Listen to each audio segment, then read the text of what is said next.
For some reason, I thought I was lecturing in the evening. So anyway, we'll see how the last part of my lecture goes. Anyway, so we talked a lot about chaos in recurrent neural networks and this dynamical transition from order to chaos and so forth. I wanted to give you sort of one example application of a problem in deep learning, right? So we talked about during the course that deep neural networks are actually forming pretty good models of the primate visual system, which itself is a deep neural network with multiple synapses going from the retina to deep in your brain to your inferotemporal cortex. And but in machine learning, of course, deep neural networks have taken the world by storm as well. And there's various theoretical problems associated with deep neural networks. At a very broad scale, the three types of problems that come up often are the problems of expressivity. What can a deep neural network say that a shallow neural network cannot say? What functions can deep neural networks compute that shallow networks cannot compute? Then there's training. How do you optimize the parameters of these deep neural networks? What does the error landscape look like? How can you minimize in a non-convex error landscape and so forth? And then the third problem is generalization, right? So machine learning is not just about optimization or minimizing some error function. It's about predicting the correct answer to new examples. And so how do you predict the right answer to new examples? That's the question of generalization. When you don't have access to those examples to begin with, you only have access to a limited set of training examples. So in some sense, in machine learning, when we're training our neural networks, we're always optimizing on the wrong landscape. We're optimizing on the landscape of training error, i.e. the error on the set of examples, training examples that you have access to. And you'd want to optimize on the test error, the error average over all examples that you could possibly ever see. And so the question is, why does optimizing on the training landscape get you to good point on the test landscape? So we're just going to focus on the first problem of expressivity, because it's a nice application of the chaos theory that we talked about so far. Okay, so, and this is joint work that was done with these folks. They've all moved on to exciting positions at Google and other places. Okay, so here's the problem of expressivity. So there's something called the universal function approximation theorem, which says that networks with just one hidden layer are universal function approximators. So let me just give you an example of what I mean by that, an intuitive sketch of that theorem. So let's say, let's just think about in one dimension, right? So you have, in one dimension, right, you have some desired function, and it could be some arbitrarily complicated function, right? And you'd like to match some arbitrarily complicated function with a neural network. How deep does your neural network need to be? So you could have a set of individual units, right, that, okay, so you have your input space. So your input space is just one neuron. Its scalar value tells you where on this X space you are, right? And this one neuron is broadcast to a bunch of hidden units, right? And then maybe these hidden units form a linear sum, right, to create the output function f. Okay? And so you can easily imagine that if you have enough hidden units with enough diversity in function space, you can match any function you want.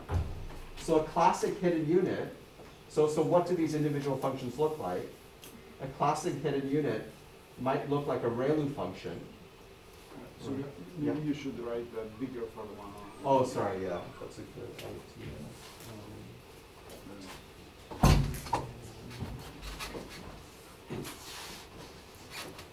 yeah, so a classic example of one of these hidden units might be a ReLU function that has a bias and then a slope of 1.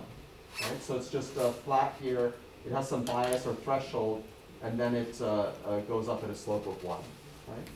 So how can you construct any function with these ReLU units?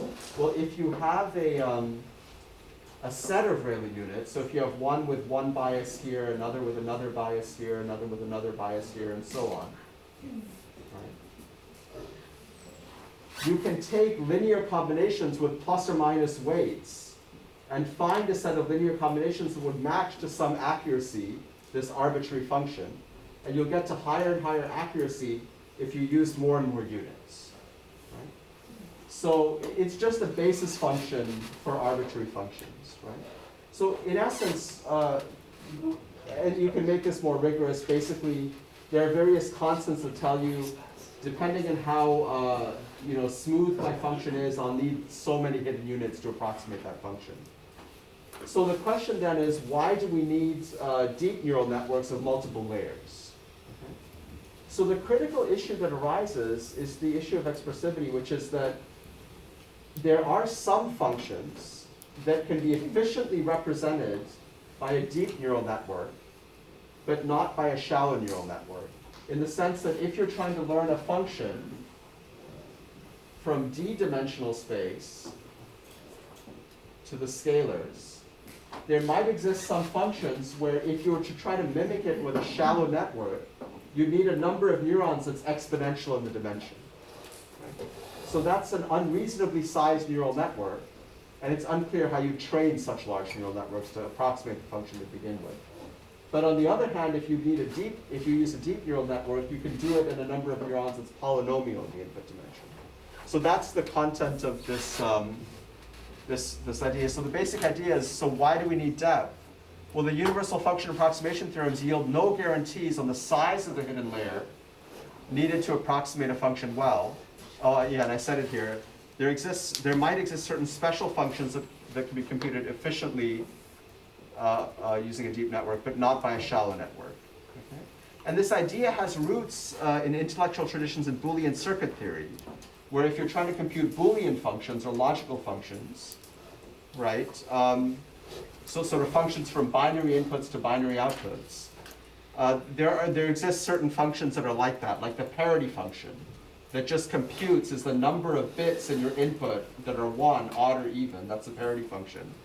If you want to construct a logical circuit for that, that logical circuit has to be quite deep in order to compute that function. If it's not deep, then you'll need a number of logic gates that's exponential in the size of your bit stream, it turns out. So, so there's various approaches to this problem in deep learning that show very specific examples of functions that are like that. Where basically they give an example of a single function, right? An arbitrary complicated function, where if you use say ReLU neurons, they come up with some measure of the complexity of the function, where they show that if you have, so ReLU neurons, these rectified linear units, they compute piecewise linear functions, right?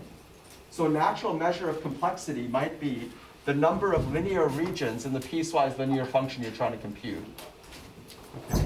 And they exhibit certain specific functions that have so many piecewise linear regions that if you want to compute it with a shallow network, you're going to need exponentially many of them, right? But if you do it with a deep network, you won't. So there are some product networks that take, for example, the sum of their inputs, and then they take products of things, and then take sums and products and cascade them. So what these networks do is they compute high-order polynomials in their first layer inputs, right?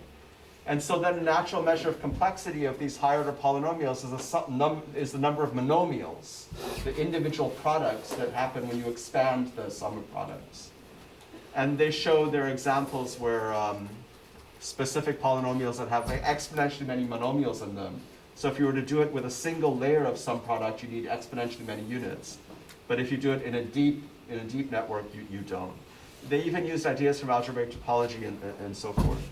But one of the problems with this is the particular example functions that they came up with are not very natural. They're not really the types of functions that we might want to compute in artificial intelligence, for example, or even what a brain might want to compute. So this raises the question, can we show something more general? Can we show that an arbitrary deep neural network with maybe even with random weights, no matter how you choose if you just choose the weights randomly, cannot be efficiently approximated by a shallow network, right? That's the question we're going to ask. And so we're going to combine this dynamic mean field theory that we discussed in the last couple of lectures with Riemannian geometry to show this statement. We're going to show that networks with arbitrary nonlinearities, basically each of these previous theoretical works were restricted by their mathematical techniques to looking at specific nonlinearities with specific measures of functional complexity tailored to those nonlinearities. So by using this more general formalism, we're going to look at arbitrary nonlinearities, and we're going to look at the sort of curvature of these functions as a general measure of their complexity. And we'll show that even in generic random deep neural networks, measures of functional curvature grow exponentially with the depth of the network, but not with the width of the network. And so this shows that, and this provides kind of an expressivity result, saying that a generic deep network can't be approximated by a shallow network. And moreover, we trace the origins of this exponential growth to the theory of chaos, as we've discussed so far. By the way, there's another fun, there's a fun look at this problem from the opposite perspective, right? Oftentimes, the functions that we want to compute are binary functions, right? Is there, for example, a cat in this image or not, right? So if you were to look at, of course, the information about whether or not there's a cat in the world is already present in the patterns of activity in your retina, right? But the problem is to extract that binary answer from patterns of activity in your retina.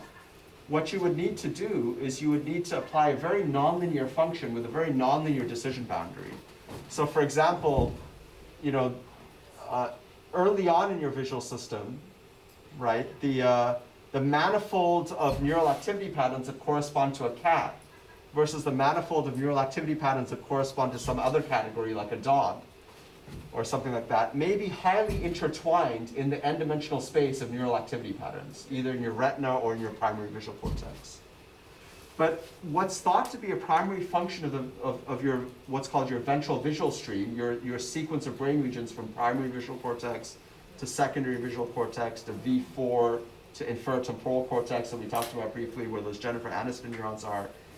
The primary function of that visual stream might be to disentangle these semantic manifolds of different semantically important categories and disentangle them so that the cat manifold is some straightened manifold in, say, inferred temporal, IT is inferred temporal cortex, and the dog manifold is another simple manifold, such that a linear decision boundary or a linear hyperplane can separate them, so that a single readout of the form, y equals w dot x can read out. So y would be large if it's a cat, and maybe small if it's a dog or something like that. That could read it out, right? So. And there's lots of work showing that this might be what's happening and so forth. But a question is, how can we mathematically formalize the notion of disentangling in deep networks? And how do we use this mathematical formalism to quantitatively assess the disentangling power of deep versus shallow networks?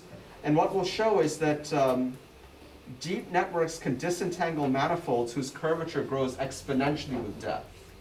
So you could have, and I'll talk about mathematically what I mean by that curvature, but you could have manifolds that are exponentially curved in the input space that get flattened and straightened out to flat manifolds in the output space. And so that's another aspect of this work. Okay, so let's discuss. So that's our motivation for looking at random deep networks, right? Because we want to just find examples, generic examples of functions that can't be well approximated by shallow networks. So we looked at these random deep neural networks. So basically, this is the dynamics. It's a lot like the dynamics that we discussed in the recurrent setting, except you're drawing a new matrix at each layer. So we're replacing time, the propagation of time in a recurrent network, with the propagation of information across the layers in a feed-forward network.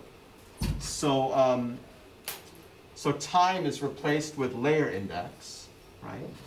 And we have the inputs at one layer. They pass through a nonlinearity to get you the outputs at that layer. Then they propagate forward to the next layer through a connectivity matrix, and then biases.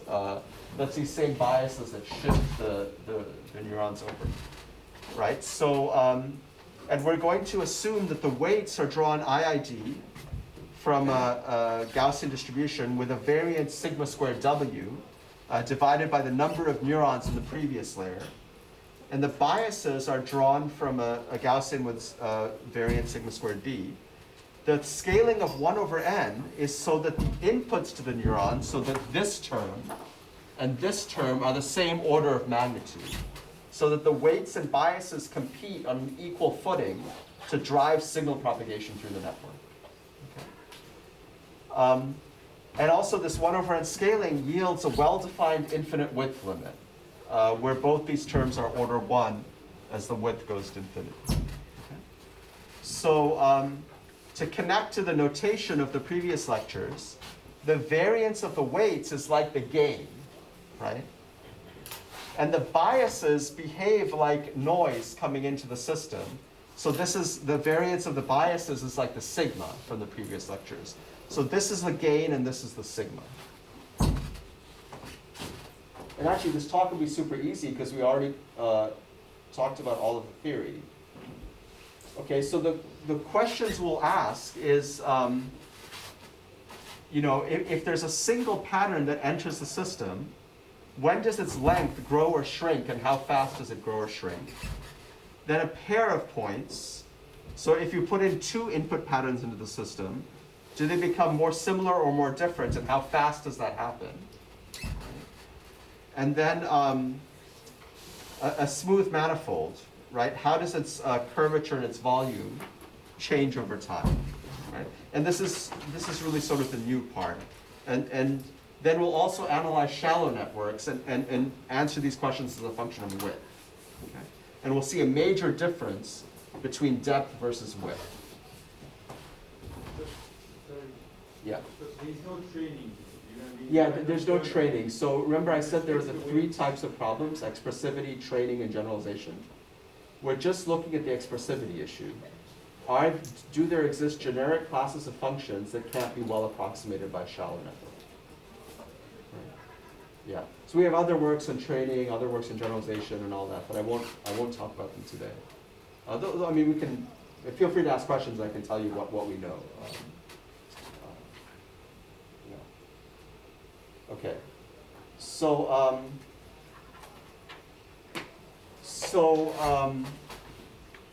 Basically, to think about the length of a point, right?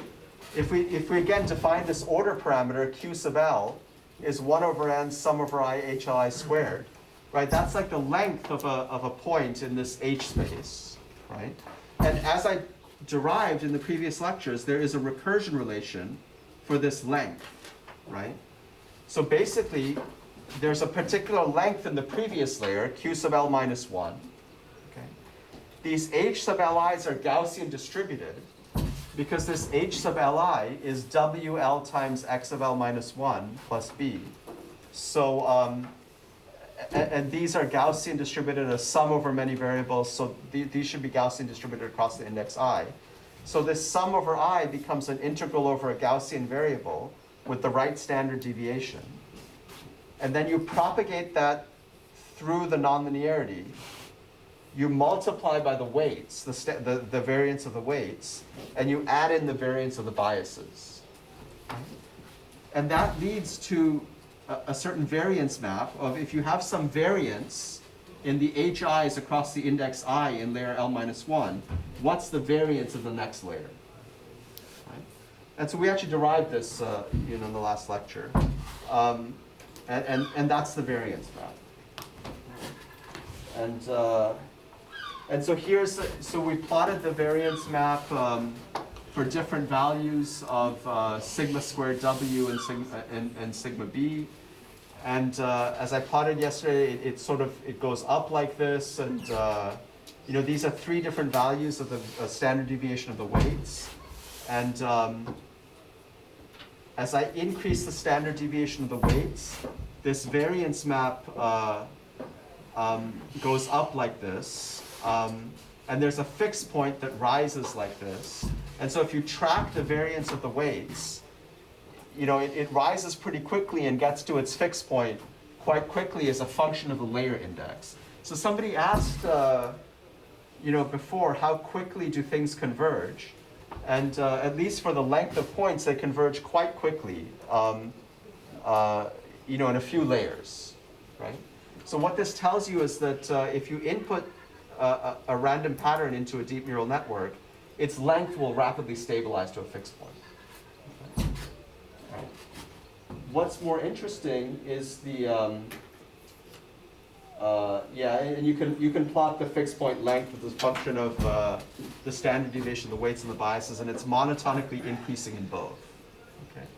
And this is the number of iterations you need to reach to convergence, and it's very, very fast. The only place where it's a little bit slow is when the weights and biases are small. Okay, so then to build up to the propagation of manifolds through the network, let's think about just 2 points, right? And so then this is that overlap that we were looking at. This is the overlap, in the last lecture. This is the overlap between 2 patterns, neurons. Okay, so I have a pattern, an n-dimensional pattern that I feed into the first layer. That's pattern 1. I have another pattern 2 that I feed into the first layer, layer 0, basically. And then each of these 2 patterns propagates through the same set of connections and the same set of biases. And I asked, do they become closer apart or further apart? And this can be measured by the overlap between pattern A and pattern B, right? And then the correlation coefficient is the overlap normalized by each length, right? So this is the cosine angle between this vector and this vector, right? And we can ask, does this cosine angle increase or decrease? And you can derive a recursion relation, and we did in the last lecture, for the correlation coefficient. And so there's this map here, and you replace the sum, or from I equals 1 to n, of these correlated variables with a 2-dimensional integral over 2 scalar Gaussian correlated variables. And so you get a recursive map that you can readily compute by numerically doing this 2-dimensional Gaussian integral. Right? Where, so Z1 and Z2 are independent Gaussian variables, so they're independent of each other. But what appears in the argument is U1 and U2, right? Where U1 and U2 are related to Z1 and Z2 in this way. Notably, Z1 contributes both to U1 and to U2, which makes U1 and U2 correlated. Right? And they have the right covariance, so you can check that the covariance matrix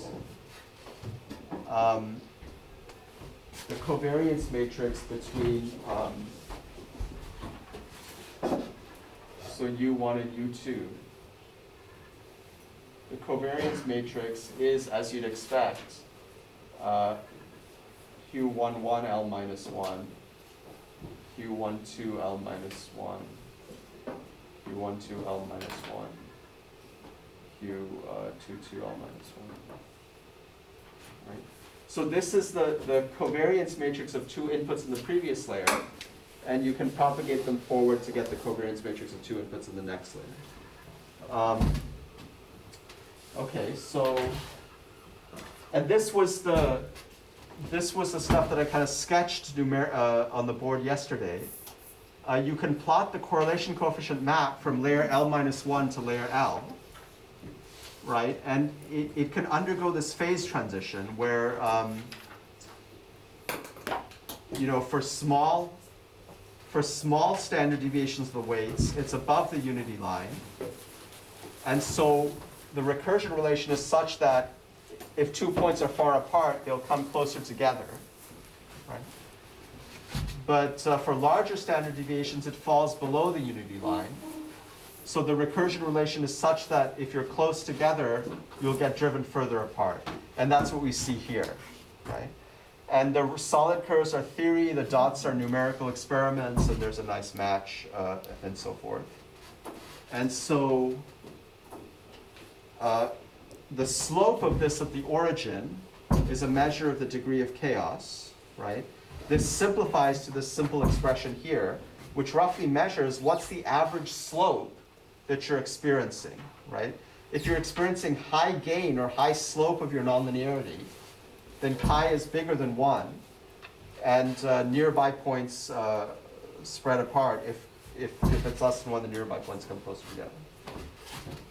So this yields this phase diagram where now you have the bias and the standard deviation, and then on this side, on this side you're chaotic, and on this side you're not chaotic. Right? Okay, so now let's move on to newer stuff in terms of the expressivity of the system.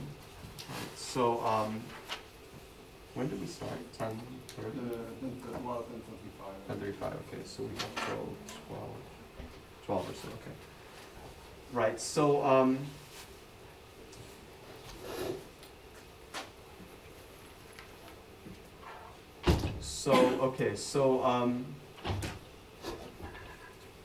so now we're going to think about how a manifold propagates through this system. Okay. And again, our motivation was to get to an expressivity result, to show that these deep neural networks can contort a manifold in such a way that no shallow network cannot, unless it has exponentially many more neurons. Okay, so a very simple manifold is just a circle, right? Just a random circle that's in a random two-dimensional subspace in the full n-dimensional space, right? The geometry of this manifold is captured by a similarity matrix. How similar are 2 points in the internal representation space? So theta 1 and theta 2 are intrinsic coordinates on this manifold. And I could ask, what's the, theta 1 is 1 point on this manifold. Theta 2 is another point on this manifold. They're both n-dimensional vectors because the manifold's embedded in n-dimensional space. And I could ask, what's the dot product between the two associated vectors, right? So this is an overlap as a function of 2 points in the manifold specified by their intrinsic coordinates. We could also compute the autocorrelation function of this manifold, which just averages this over different points in the manifold with a fixed separation delta theta. So this autocorrelation is a measure of how rough the manifold is. If QL of delta theta falls off quickly, it's a very twisted manifold. If QL of delta theta falls off slowly, it's a much smoother manifold. And so, here's an example of a simple random two-dimensional circle, right? You have 2 random orthogonal vectors, u0 and u1, and that's the embedding of the circle. And if you just simulate the system, right, and do principal components analysis to visualize the manifold as it evolves through the network, right, then this is in a non-chaotic regime. The manifold sort of propagates through without getting distorted too much. Okay? At a higher value of the standard deviation of the weights, the manifold propagates through and gets distorted quite a bit, and even higher it gets distorted quite a bit more. Right?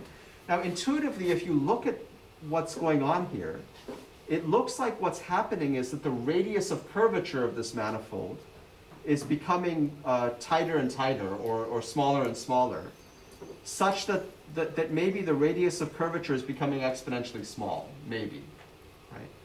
But actually that's not what's happening. This tightening radius of curvature is an artifact of trying to embed a fundamentally high-dimensional object into a low-dimensional space. And to really understand what's going on, we have to look at order parameters for the geometry of this manifold in the full high-dimensional space without relying on dimensionality reduction for visualization. Okay, so, but first we can just look at the autocorrelation functions of this manifold. So this angle is delta theta, and this axis is how correlated our 2 points as a function of delta theta. And we can write down recursion relations for this autocorrelation function using theory, and then we can compare it to simulations. The solid curves are theory, the dots are simulations, the shaded areas are error bars. And you can see there's a nice match between theory and experiment. In the non-chaotic regime, the autocorrelation is quite flat, indicating that the manifold isn't getting contorted too much. In the chaotic regime, so the different colors are different layers, layer 5, layer 10, layer 20. And you can see that at the earliest layer, the autocorrelation function is already starting to fall off. And as you get deeper and deeper, the autocorrelation becomes sharper and sharper, indicating what we see visually, that the manifold is getting, seems to be getting more and more wiggly or more and more tighter. Okay? But let's now think about the intrinsic geometry of this manifold. One question. Yeah. The input that you are feeding into the network is just a circle, right? Like It's just a circle, yeah, yeah. So it's a circle that's literally embeddable in a two-dimensional space, spanned by the two orthogonal vectors u0 and u1. But as it propagates through the network will bend the circle. So it no longer lives in a two-dimensional subspace of n-dimensional space. And it starts exploring more and more dimensions. Right? And we're trying to just visualize it by projecting that circle onto 3 dimensions, the principal components. So, in practice, how do you implement this? Like you have like one point that is feeding into the first layer that it's some zeros and ones, and then you have another point that is like Yeah.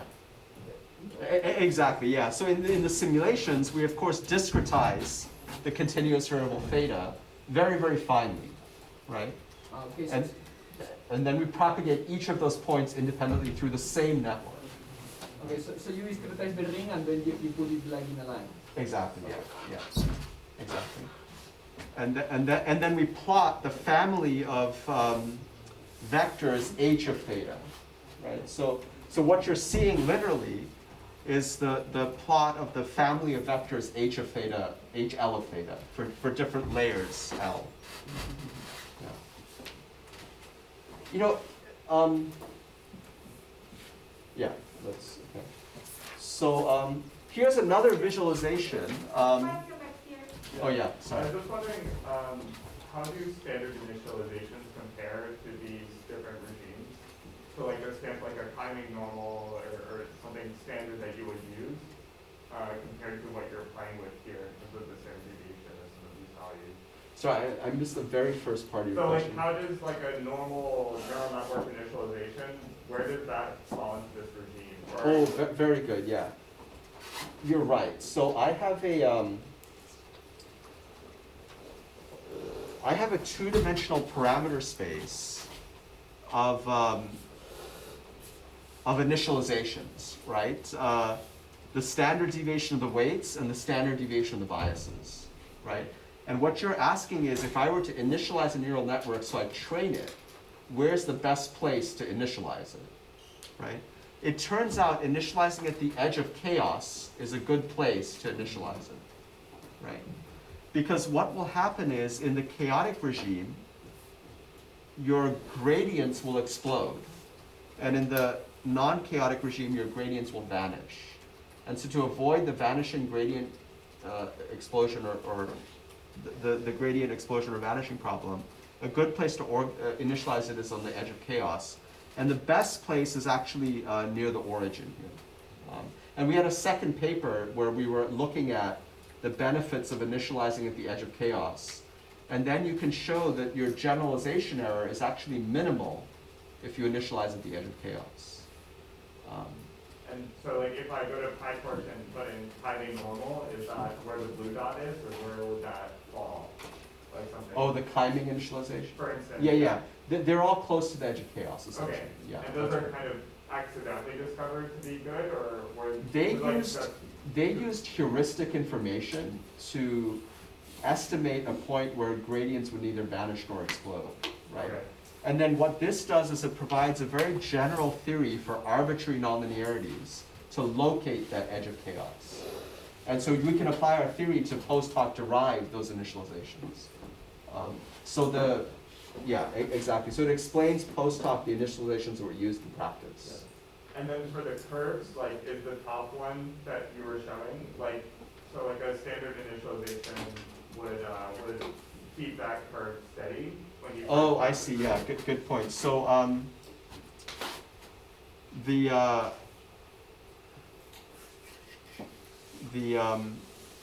this is a little bit higher than the edge of chaos, I believe. It depends on what the biases are. Just double check. So, but I could expect. Actually, sorry, yeah. This one's right here, so it's close to the edge of chaos. Okay. Yeah. So I'm always using as a running example 3 points on this phase diagram. Right. And so the 3 points here are the 3 points here in order of increasing chaos. So I guess like standardly when you initialize, what you expect to see is it just passes the structure of your data through completely, and then eventually starts learning, and you don't want to destroy that data. Exactly. Okay. Exactly, yeah. Actually, we've done so much work on this. Like, we could, there's also this notion of dynamical isometry where a different set of initializations can yield an isometric propagation of information through the network so that it preserves angles between any pairs of vectors, right? And that turns out to be one of the best initializations as well. So there's, it's really nice because you can analyze or prove the existence of dynamic isometry using products of random matrices and free probability theory and so forth. I'm not thinking if I should have included that in, anyways, but I have talks on that prepared, so we can discuss it if you want. All right. So, actually, maybe that's a good idea. Okay, anyways, yeah. Would this be the best initialization even though then I'm learning only the biases or only the weights? Oh, so when you train, you learn both. You learn both the biases and the weights. What if I, for some reason, want to learn just one of the two? What would be the best initialization? Then the same? Or? Or if you just want to learn one of them, I don't know. Nobody does that, so I don't know what the best practices are. I mean, I think it would depend on your problem, right? So if your problem can be solved without biases, then you just set the biases to 0 and just set the weights to be at this edge of chaos. So the formula that you'd solve is you'd set your standard deviation, sigma w, such that this quantity equals 1, right? And that's when you're at the edge of chaos.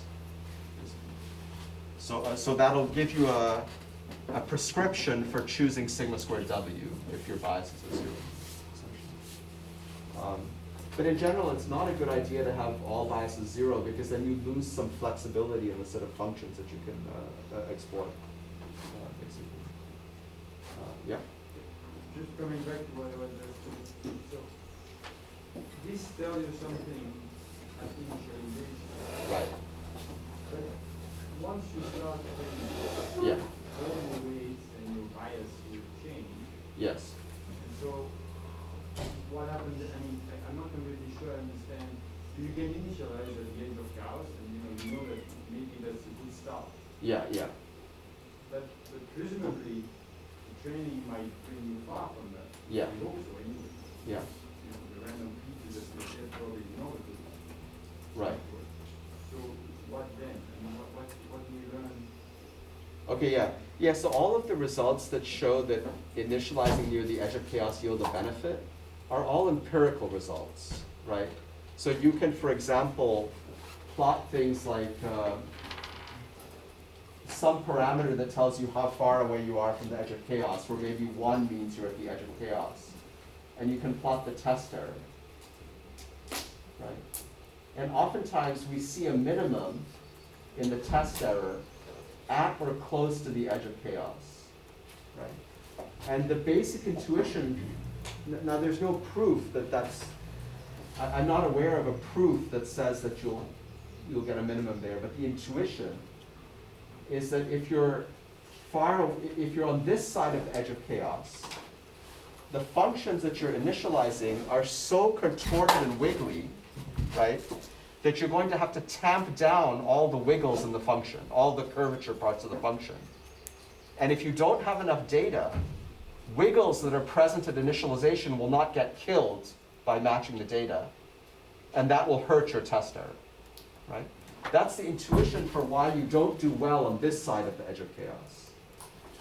On this side of the edge of chaos, you run into a different problem, and this is all, again, all intuition, but I think it's correct intuition, is that your gradients are vanishing in a deep network, right? So what's happening is the weights are so small that the Jacobian of the network, which is the partial derivatives of outputs with respect to inputs, is a product of random matrices of small weights.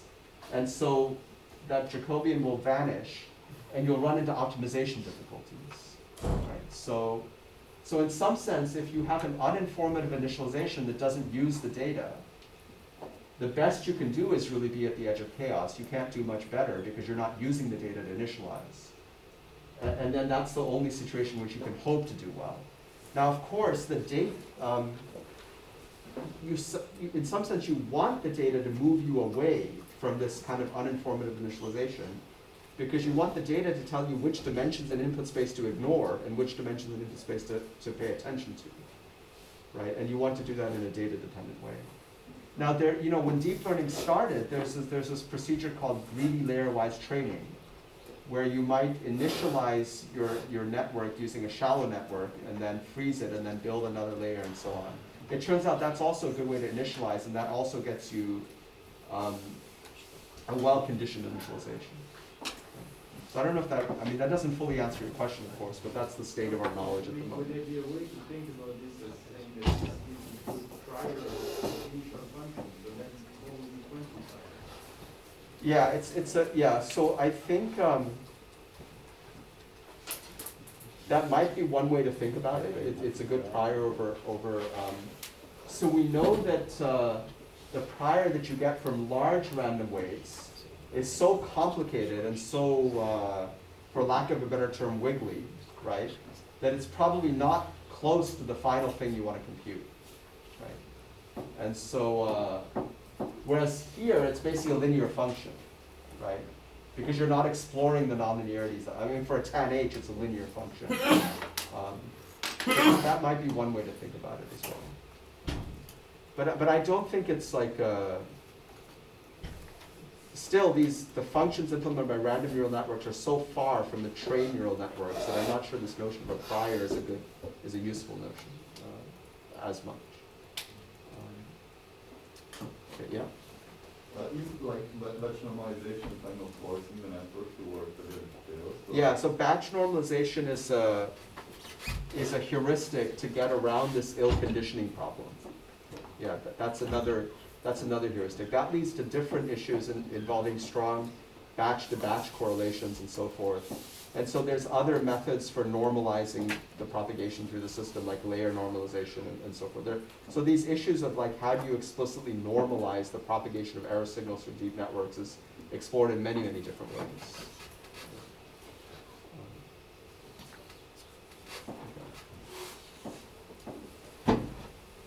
Okay, so just, this is another nice kind of visual illustration of chaos. This is another nonlinear embedding of these curves, right? So this is the non-chaotic case, this is a slightly chaotic case, and this is an extremely chaotic case. And this is using a nonlinear embedding called t-SNE, right? That tries to, so if you have a manifold in a high-dimensional space, it tries to project the points of the manifold in the high-dimensional space onto a two-dimensional space such that you preserve local distances. So if 2 points are near each other in the high-dimensional space, they'll be near each other in the low-dimensional space. And if they're far apart in the high-dimensional space, they should be far apart in the low-dimensional space. So it tries to preserve that as much as possible. And again, you see this interesting phenomenon of tightening local curvature, at least in this two-dimensional space. But again, that's an illusion, as I'll show you, by developing a mean field theory for the propagation of curvature through the network. Okay. So let's really try to understand what's going on in this chaotic system. Okay. At least for the propagation of manifolds through a chaotic system. So we're going to need to just very quickly review some Riemannian geometry of just one-dimensional manifolds embedded in an ambient Euclidean space, right? So theta is just some intrinsic coordinate on the 1D manifold. H of theta is the embedding, right? Partial h partial theta is the tangent vector at the point theta, or at some point, right? And so the local metric on the manifold, so this manifold induces a metric from its embedding into the n-dimensional space, obtained by the push forward of this tangent vector to the n-dimensional space and then applying the Euclidean metric on that tangent vector. That yields this metric here, right? So the metric as a function of the point theta is just the dot product of partial h partial theta with itself. And so you can measure an infinitesimal length along this manifold. So if you move a little distance d theta along the manifold, you move a distance square root of the metric times d theta in the ambient n-dimensional space. So that's just the basic, yeah, that's what I said. Yeah, that's what I said here. Okay. So, okay, now, what about extrinsic curvature? Okay. So let's say that you, so let's say you have a general 1D manifold, right? And you're at some point on the manifold, okay? You're at some point h of theta on the curve, right? So the velocity vector is the tangent vector, right? So the velocity vector. So think of this as a parameterized curve. The velocity with which the curve is moving is just this tangent vector here. And then the acceleration vector is just the derivative of the velocity with respect to theta again. So that's a centripetal acceleration that points perpendicular to the velocity, right? Okay, and so the velocity and the acceleration span a two-dimensional plane in the n-dimensional space, right? So within this plane, there's actually a unique circle, right? There's a unique circle that obeys the following conditions. It touches the curve at the point h of theta, at this point. Right? And that circle has the same velocity and acceleration as the curve. Okay? So those conditions and that special circle is called the osculating circle. Do I have? Yeah, the osculating circle. And so, and that circle has some radius, and this is called the radius of curvature. So a curve that curves very, very quickly has a very small osculating circle at that point. A curve that curves very slowly has a very large osculating circle, a large radius. And the intrinsic Gaussian curvature, kappa of theta, is by definition the inverse radius of the osculating circle. Okay? So this captures the notion that if you have a tight radius of curvature, you have high curvature. Okay. All right, you can compute the kappa by just working out basic geometry, and it has an expression in terms of velocity and acceleration of this form. All right, so that's the basic, very basic Riemannian geometry. There's another, I don't know if I want to discuss this. Yeah, this might be fun. There's also this, I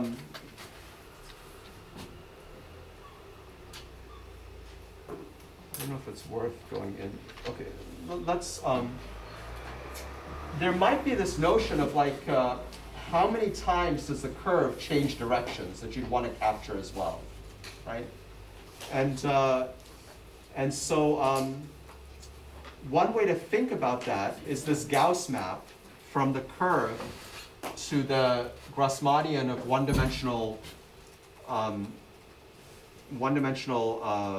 lines in n-dimensional space, which is the sphere, right? So basically at every point of this curve, you have the velocity vector, the tangent vector. That unit velocity vector is just a unit vector in n-dimensional space, so it maps to a point on a sphere, n-1 dimensional sphere in n-dimensional space, right? So the Gauss map is just the mapping from the set of tangent vectors along the curve to the set of unit tangent vectors along the curve to the sphere, right? And so you can induce a metric on this manifold by asking how quickly this tangent vector in the image of the Grassmannian changes as you pull it back to here, right? And then you get a corresponding length element, which basically measures if you move a little distance, theta to theta plus d theta on the manifold, then how far do you move on the Grassmannian? Right? So you're basically pulling back the metric on the Grassmannian to a metric on this manifold. Just like we pulled back a metric on the Rn back to this manifold, we can also do it on the Grassmannian. And so what that measures is it measures the twisting of this manifold, irrespective of how much magnitude you move in n-dimensional space. So for example, if the manifold is a straight line, in n-dimensional space you move a very, very large distance. But on the Grassmannian you move 0 distance because your tangent vector isn't turning. Okay? So this Grassmannian metric, induced metric in the manifold, measures the amount of turns, or the degree of turn. Okay? And so, so if you move a distance from theta to theta plus d theta along the manifold, then this tells you how much you move in the Grassmannian. Okay? And it turns out that the Grassmannian length, the Gaussian curvature, and the Euclidean length are related in this way. Okay? All right. Okay, so now that we've reviewed this geometry, you can actually construct a dynamic mean field theory for these geometric quantities, because they're all local quantities, right? So, for example, the curvature has an explicit representation in terms of these local quantities, right? So in the same way that we came up with recursion relations for these local quantities, dot products of these vectors, we can come up with recursion relations for the propagation of extrinsic curvature and Euclidean length, and Grassmannian length. So we can, sorry, where do we go? Yeah, we can propagate the metric, we can propagate the Gaussian curvature, and we can therefore propagate the Grassmannian curvature as a product of these two things across the layers and come up with recursion relations for them.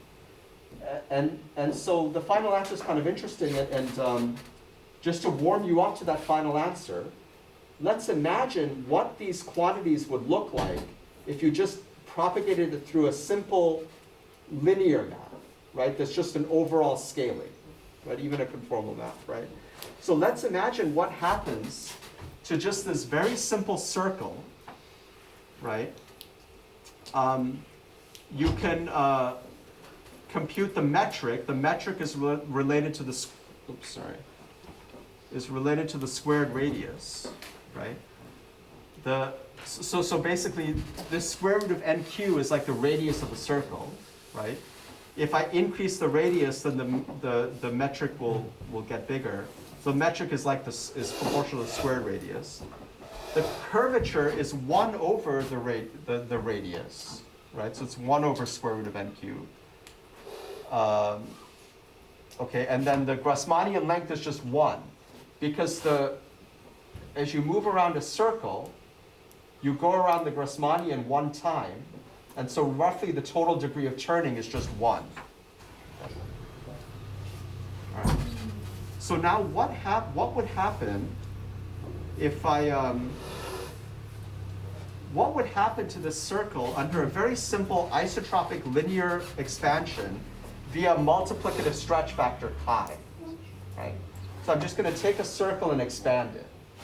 Well, what happens to the radius? Well, if it's expansion, what happens to the radius? The radius expands, so the length of the circle, the circumference of the circle will expand by this factor. the radius of curvature goes up, so the curvature goes down, so the curvature shrinks. But the Grassmannian length remains constant, right? The Grassmannian length is more of a topological quantity that measures how much it turns. Sorry, it's not quite topological, but it measures the number of twists in the manifold.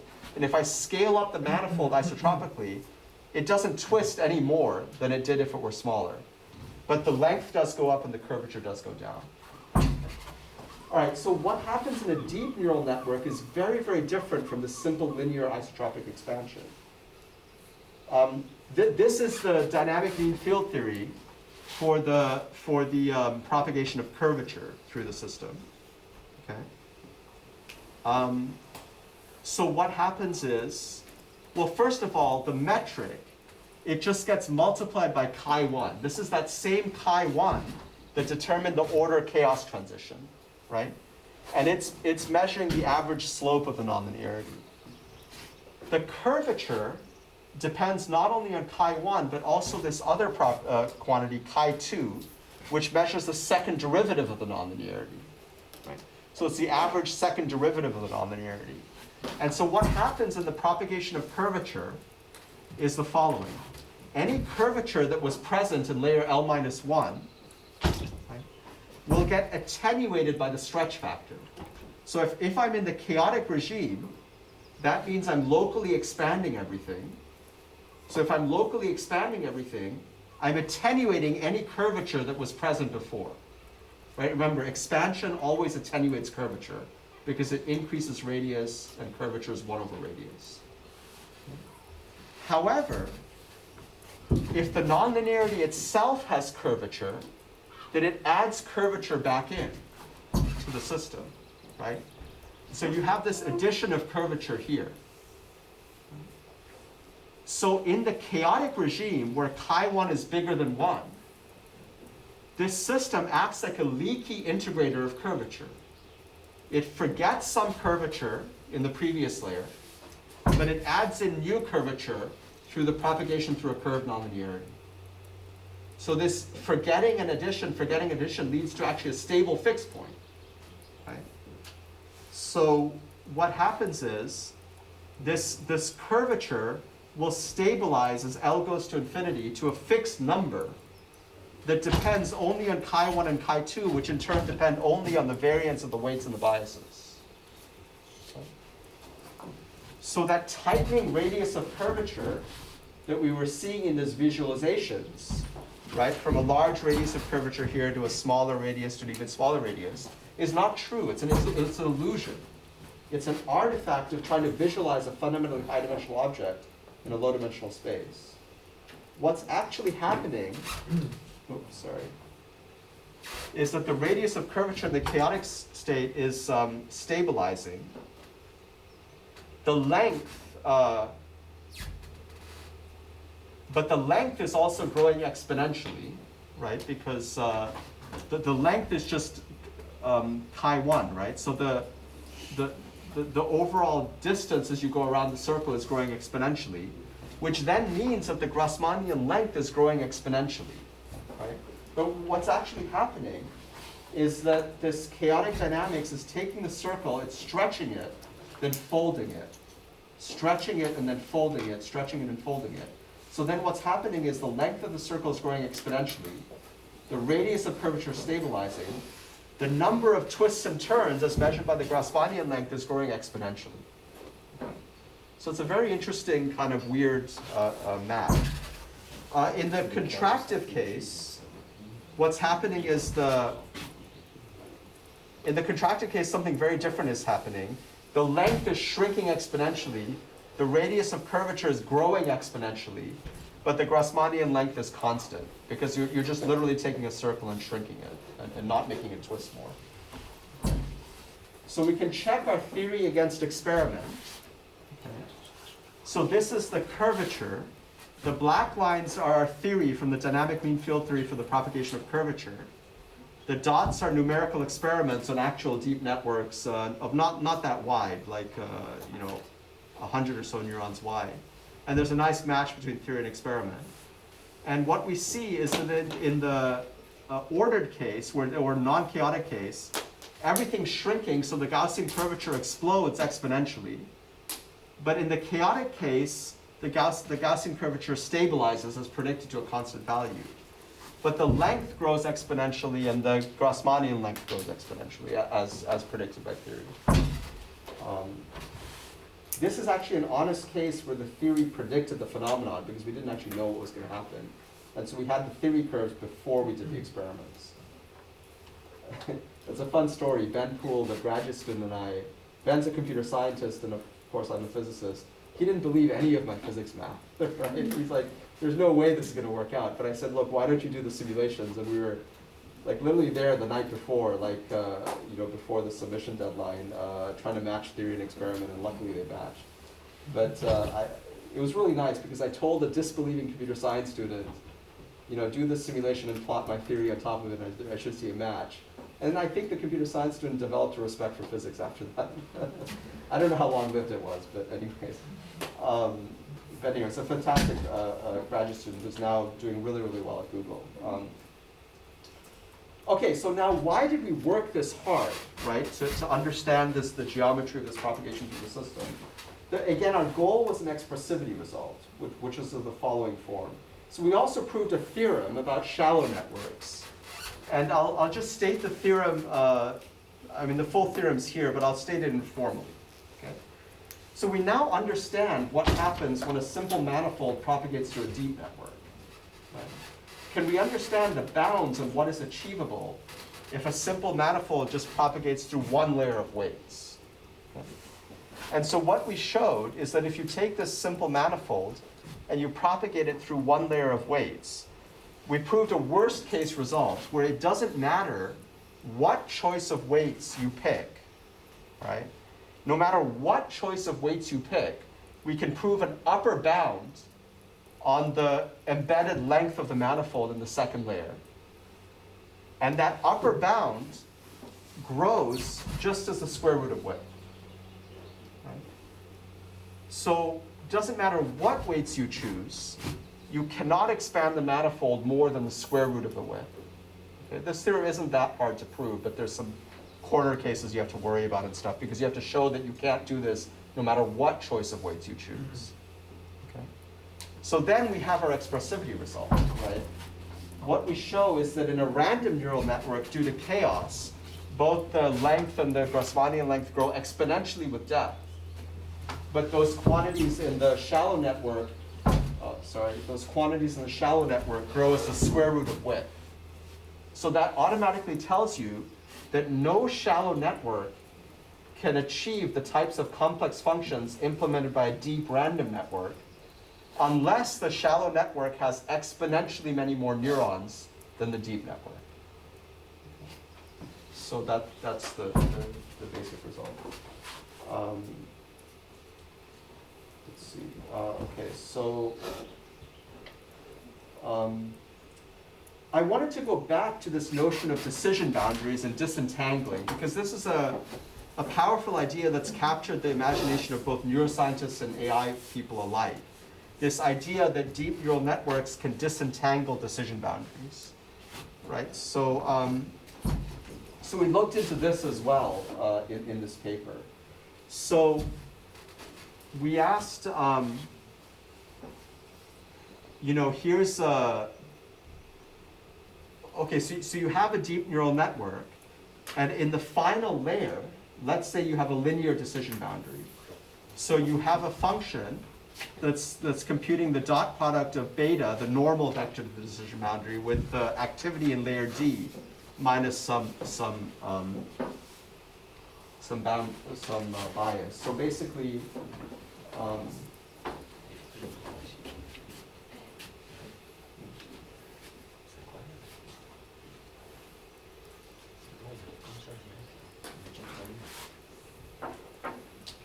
so in this n-dimensional space of xd, or d-dimensional space of, n-dimensional space of xd, there's some linear decision boundary where beta is the normal vector to that decision boundary, and there's some bias shifting it away from the origin.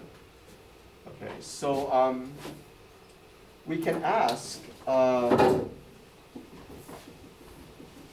we can ask, so if the decision boundary is linear in the final layer of the network, it's going to be nonlinear in the initial layer of the network because there's a nonlinear map between the initial to the final layer, right? So this is the decision boundary in the initial layer, and here's that nonlinear map, right?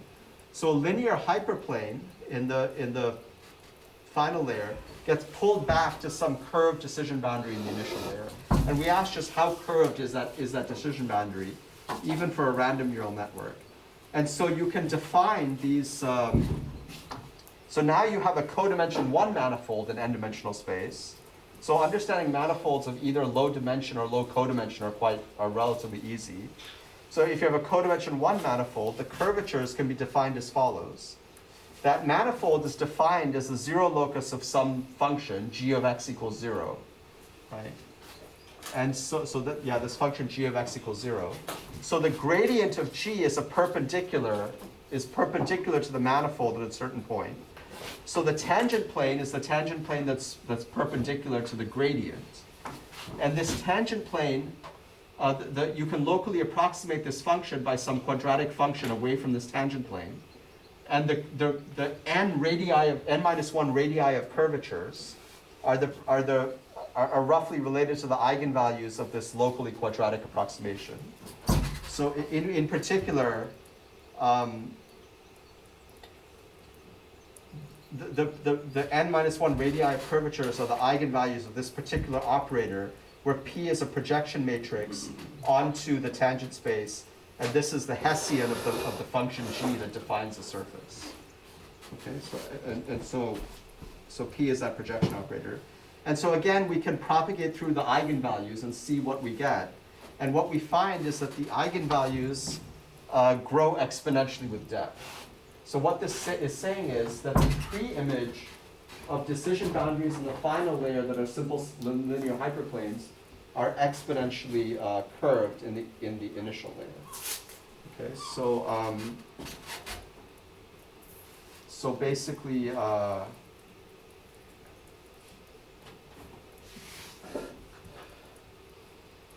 yeah, that's the basic idea.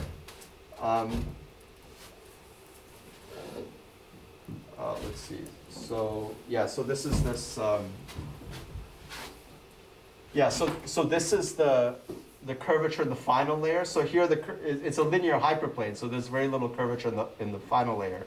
And as you back propagate that decision boundary to the earlier layers, the top principal curvatures grow exponentially with depth, or depth from the final layer. Okay, so just to summarize the take-home messages, so we combined Riemannian geometry with dynamic mean field theory to study emergent deterministic properties of signal propagation in deep nonlinear nets. So we derived analytic recursion relations for Euclidean length, correlations, curvature, and Grassmannian length as these simple input manifolds propagate through the network. We get a nice match between theory and experiment. And we see that even in deep feed-forward learning, chaos theory is a special case of deep learning theory, where, yeah, basically what happens is highly chaotic initializations, they create these, colloquially speaking, space-filling curves that explore many dimensions while turning at a constant rate. So, and such exponential growth does not happen in shallow net. Yeah, and yeah, that's basically it. Okay, so before we move on, are there any questions? Yeah. Okay, so about the last point, Yeah. you showed us that if you have indeed a flat boundary at the exits, Yeah. well, indeed it can come from a complicated Yeah. one at the entrance, but that doesn't tell you that if you start from a complicated one, there's a chance that you end up. Yeah, no, with a flat generically you won't actually. Especially because in this chaotic regime it seems to do Yeah, the yeah. opposite. No, I agree. Yeah. So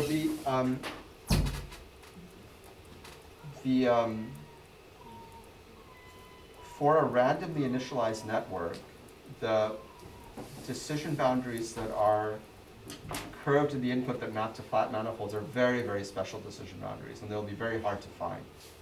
That's for sure. It's just showing that they exist, but we're not showing they're easy to find.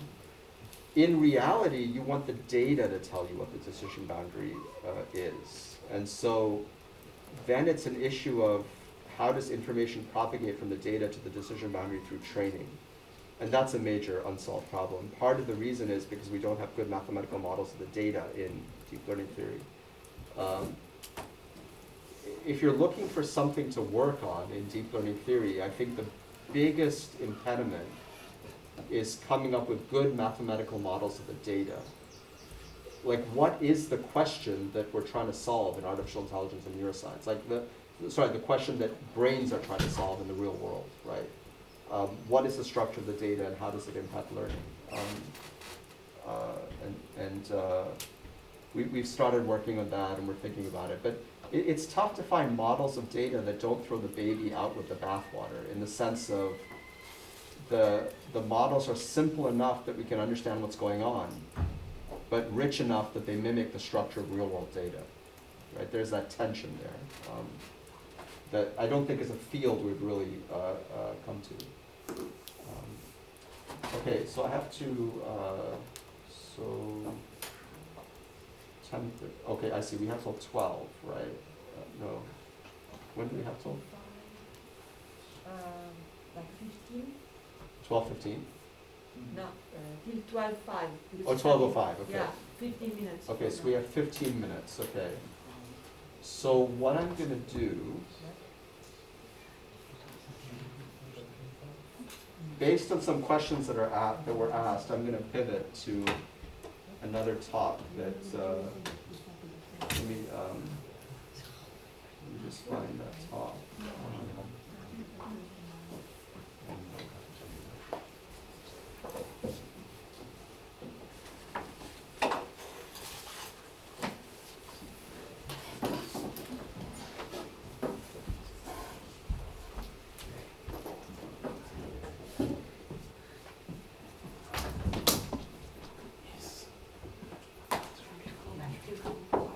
Oh, no, I'll stick with the slides. I'm just changing what I'm going to talk about.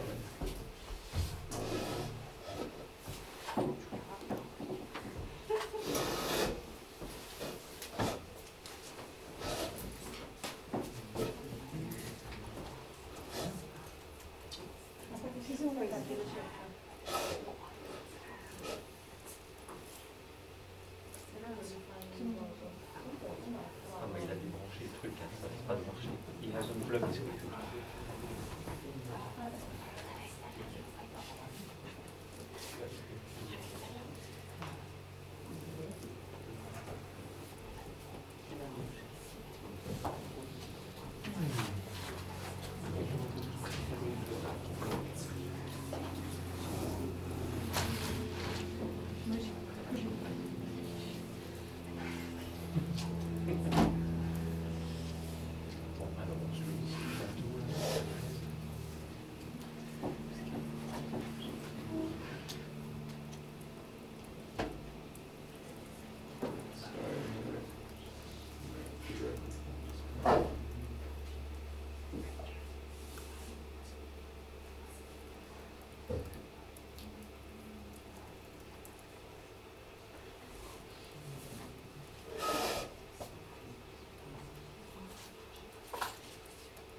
Sorry, for some reason I just can't find this one talk that fit in nicely with this one.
Okay,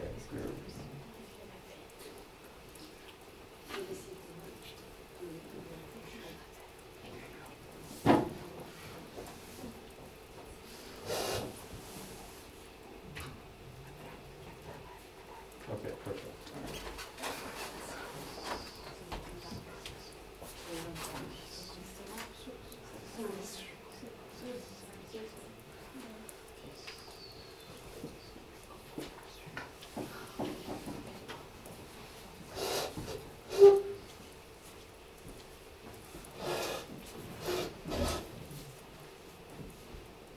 Okay, great. So basically, I talked so far about this work here, right? And then we went beyond this. The reason I'm talking about this now is because of questions that came up about initialization and generalization and so forth. So then I'm going to talk now about these two works right here, and they're kind of a nice application of products of random matrices, which I know is kind of interest to some subset of you. Okay, so yeah, this is joint work done with Andrew Sachs and Sam Schoenholtz and Jeff Huntington, colleagues at Google Brain. So yeah, so here's a schematic of a deep neural network, right? Where okay, yeah. So the forward propagation is you multiply by weights, have a nonlinearity, weights, nonlinearity, and so on. But when you're trying to train the neural network, you're trying to match the desired outputs. You're trying to match the outputs of this neural network here to desired outputs. And you're trying to change the weights so that your actual outputs match your desired outputs, right? So you're trying to backpropagate error signals or mismatches between actual outputs and desired outputs back through the system to change the weights, right? So what you really care about is sort of a susceptibility matrix, which is if I were to change the weights here a little bit, how would the outputs change? And that's part of your backpropagated signal. Okay? We can think about how easy it is to backpropagate error signals by thinking about just the end-to-end Jacobian of this network, which is a susceptibility matrix from perturbations in the inputs to perturbations in the outputs, or just the partial derivative of an output here with some input here, right? Now this partial derivative is a product of matrices, right? It's the weights at the first layer times a diagonal matrix, which is the slope of the nonlinearity at each point on the diagonal, right? So that's this diagonal matrix here. And then again, the weight matrix and a diagonal matrix, which is the slopes of the nonlinearities here and so forth, right?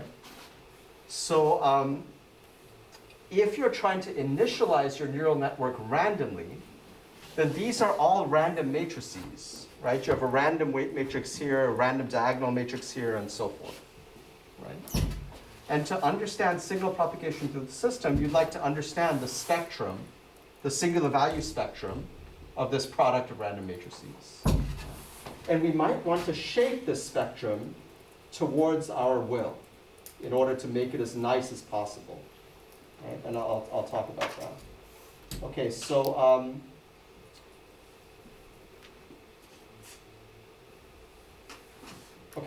let's think about just a linear network to begin with. Okay? So if you have a linear network to begin with, then these diagonal matrices here are all the identity. And you just have products of random Gaussian matrices. Right? And we know a lot about products of random Gaussian matrices.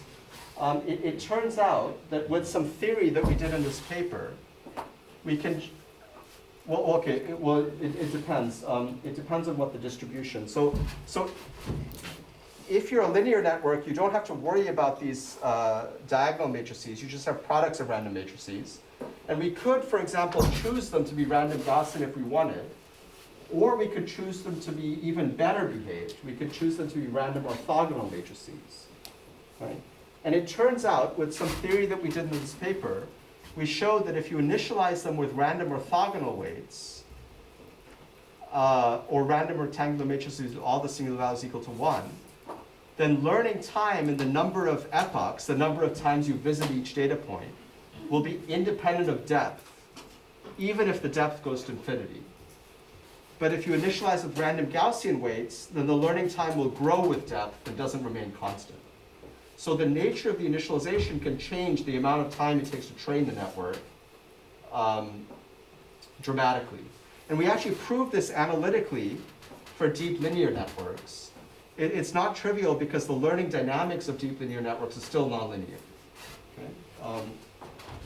But in any case, so here's the prediction of the theory. So if you train a deep linear network on MNIST and you use random Gaussian weights, this is how long it takes to train as a function of the depth of the network, and it grows with depth. But if you stay constant, if you choose orthogonal weights, it stays constant. All right, so now the question is, why is this happening? And how does it generalize to nonlinear networks?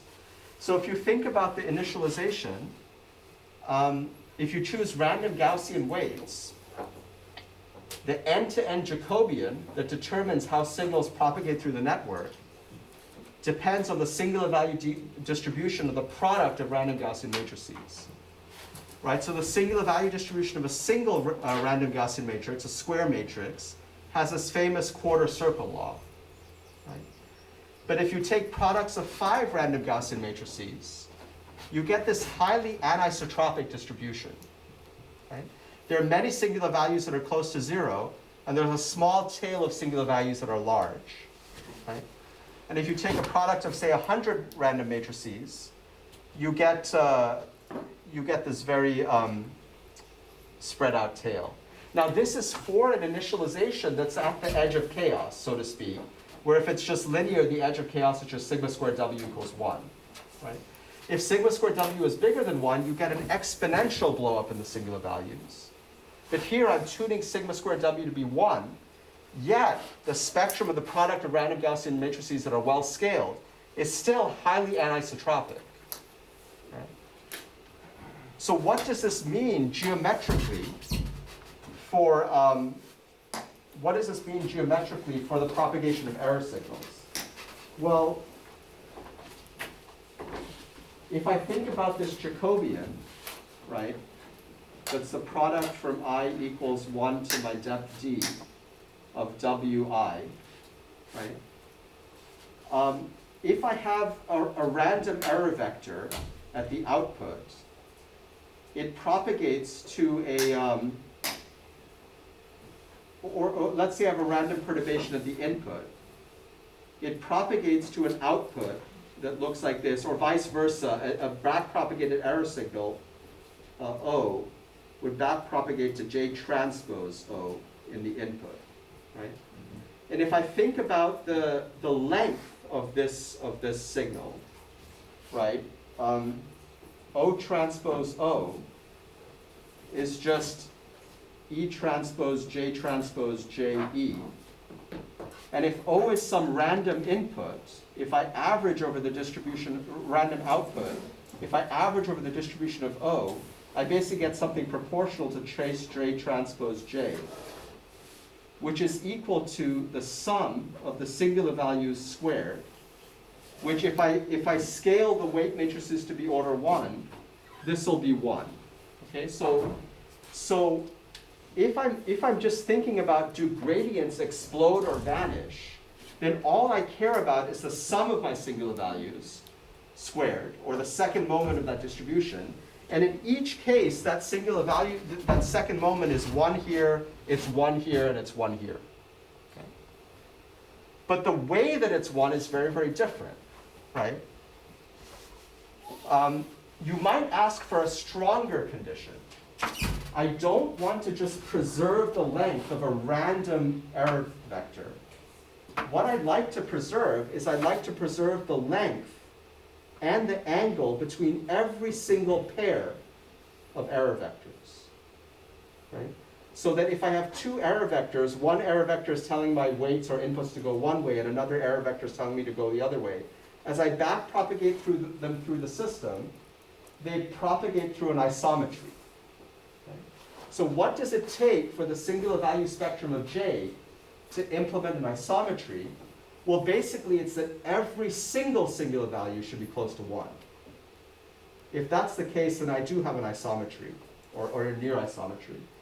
This constraint of just being at the edge of chaos doesn't tell me whether this finer scale or stronger condition is true or not, right? And moreover, what this is telling me is if I choose random Gaussian matrices, it's actually not true. The overall length of a vector is preserved, but it's preserved in a very anisotropic way. What's done is that vector is projected onto a very low-dimensional space corresponding to these large singular modes, and then it's expanded in that direction. Right? So this seems like not a good way to preserve error information in the output and propagate it back to the input. So the question is, can we set up a system where the end-to-end Jacobian of a nonlinear network, oh, by the way, if it's a linear network, it's easy to get all the singular values you could have won. Just choose this to be orthogonal matrices, right? An orthogonal matrix has every single singular value equal to 1, and products of orthogonal matrices are orthogonal. Therefore, the end-to-end Jacobian will have all its singular values close to 1. Okay. But the question is, how do we do that for a nonlinear system? Okay, so we analyzed that in this paper, and we used ideas from free probability theory to do that. So the idea is the following. So if we have this random Gaussian matrices, and then in the Jacobian we have these diagonal matrices here, what free probability theory does for you is it allows you to take the spectrum. So let's say you have one random matrix A and another random matrix B. It allows you to take the spectrum of A, perform what's called an S transform, take the spectrum of B, perform an S transform, take the product of the S transforms and do the inverse, and you'll get the spectrum of the product. So it's basically mathematical machinery for you to calculate how the spectra of products of independent random matrices behave. Okay? So we use this machinery to, once we understood it, we use this machinery to design the distributions of W and F so that we could ensure that the spectrum of the product was as tightly concentrated about 1 as possible. And yeah, so so just to understand it, what we found is, so we understood the entire spectrum, not just its second moment. And what we found is that for linear networks, the fraction of singular values within some order 1 epsilon range about 1 falls off as 1 over the depth if they're Gaussian, and the maximum singular value grows linearly with depth if they're Gaussian, even if they're scaled correctly so you're at the edge of chaos. But with orthogonal, it's both are 1, and that's a trivial result, right? If you look at ReLU networks, where you have this very popular nonlinearity, you get the same result if you have Gaussian matrices. And going to orthogonal matrices, which rescued you in the linear setting, does not rescue you in the ReLU setting. Things still get destroyed. The top singular value grows linearly with depth. If you have orthogonal units and if you have orthogonal weights and ReLU neurons. But if you go back to the 10H nonlinearity, then, of course, with Gaussian weights, it doesn't help. But if you go to orthogonal weights with a 10H nonlinearity, you can rescue the system. You can get an order 1 fraction of eigenvalues around 1. And the maximum singular value, and the maximum singular value is also order 1. Okay, so just to see what's happening, here are examples of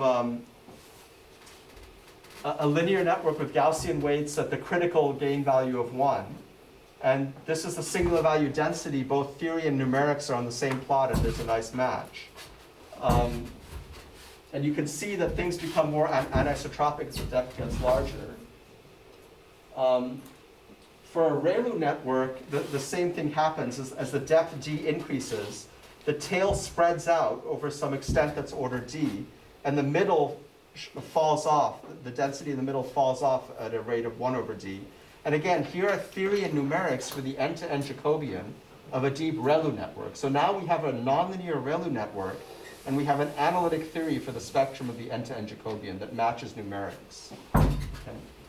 Now we can switch to a tanh network with orthogonal weights, and we go to a depth of d equals 100. And at this critical gain, at the edge of chaos, we see that in this setting, the eigenvalues are not spreading out very much. Even at a depth of 100, singular values, they're concentrated around a range that's order 1.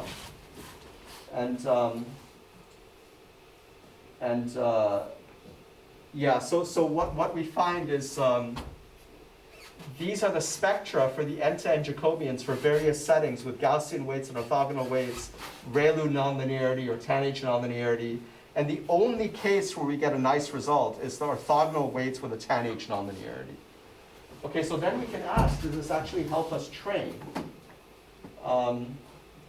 So the theoretical prediction is we might be able to resurrect the tanh in deep learning as long as we use orthogonal weights. And the prediction is sigmoidal networks or tanh networks with orthogonal weights should be able to train faster than ReLU networks with orthogonal weights because they have the better conditioned initialization that has this dynamical isometry property. And that's what we find. So we trained deep neural networks on a benchmark task, CFAR10. We used a variety of learning rules, stochastic gradient descent, momentum, atom, RMS prop, and so forth. This is accuracy versus training time.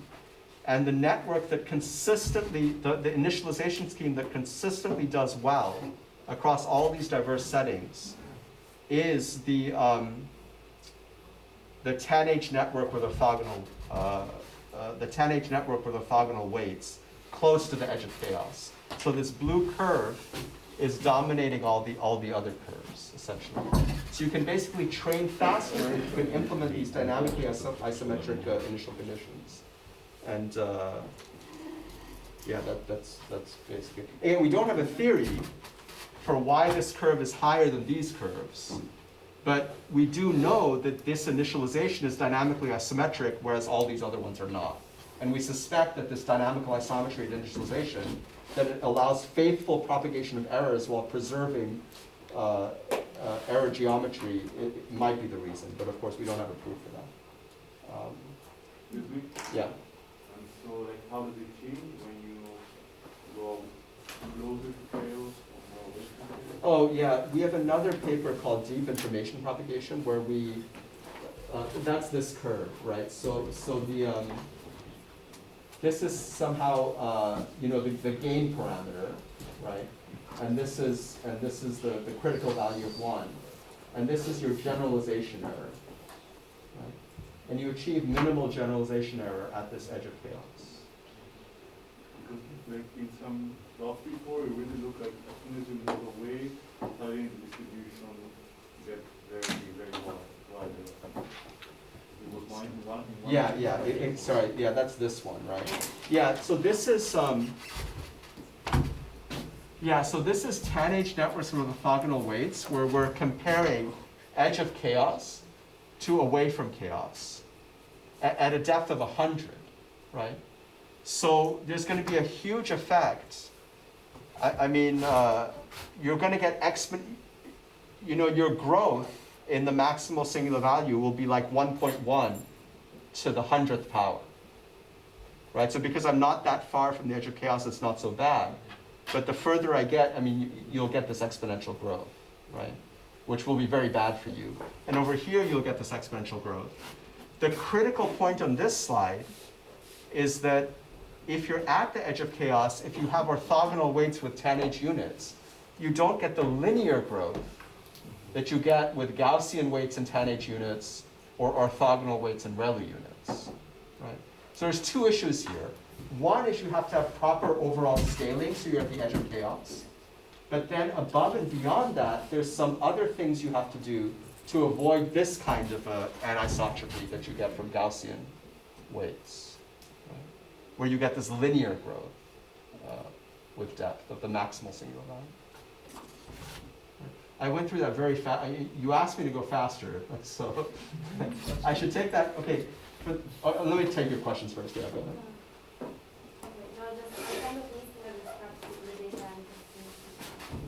Sorry, say it one more time. I think I need to have the structure in the data and also in the Oh yeah, we don't talk about the structure of the data in the theory. Again, this theory is only about initialization, right?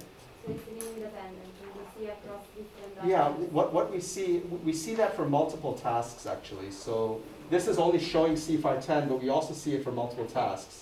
And then my colleagues at Google went on to use these ideas of initialization, dynamically isometric initialization, to train 10,000 layer nonlinear convolutional neural networks for vision tasks without batch normalization, without any tricks. Just the initialization was so good that you didn't need any other tricks to train these 10,000 layer convolutional neural networks. Of course, you don't need 10,000 layer convolutional networks to solve those tasks. But if you needed a 10,000 layer convolutional network, this would be the way to initialize it. So it's across different architectures. So it works across different architectures, yeah. To deal with convolutional neural networks, you have to deal with different frequencies, spatial frequencies differently. So there's some extra theory you have to do to that. And that's what my colleagues at Google did, building off of this work. Yeah? Have people looked empirically at whether this asymmetry is it preserved through learning? Is it what? This property of orthogonality or asymmetry and so on and so forth, as you go through learning, is something of it preserved even in the later stage? Oh, yeah. We did look at that. It's preserved for some amount of time, but you actually don't want it to be preserved, right? Because the fundamental goal of a trained network is to ignore certain aspects of your input and amplify other aspects. So you actually want to depart from dynamic isometry in a way that's driven by the data, right? Yeah, so it is preserved for some time, but then it goes away from it.